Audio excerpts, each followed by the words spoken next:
Sergio Festa, tecnico del Sarzana, insomma resta un po' di amaro in bocca, fino a 3 minuti eravate sopra di un gol, poi questa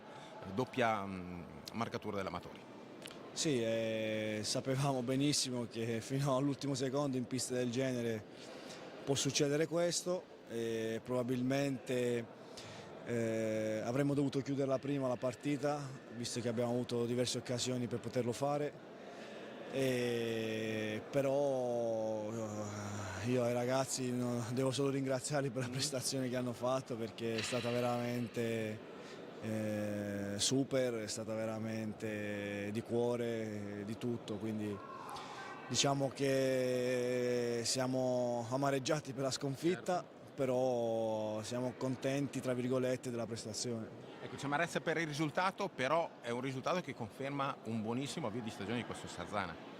Sì, no, noi lavoriamo tutti i giorni per andare in pista e provare a vincere con tutte, ma non lo dico tanto per dire. La mentalità che sto dando a questi ragazzi è che ci dobbiamo preparare durante la settimana al massimo, perché veramente dobbiamo scendere in pista e provare a sfidare noi stessi più che gli altri. E poi dopo a volte si riesce, a volte no, a volte ci sono delle stranezze in pista, come è successo a Folloni, col Follonica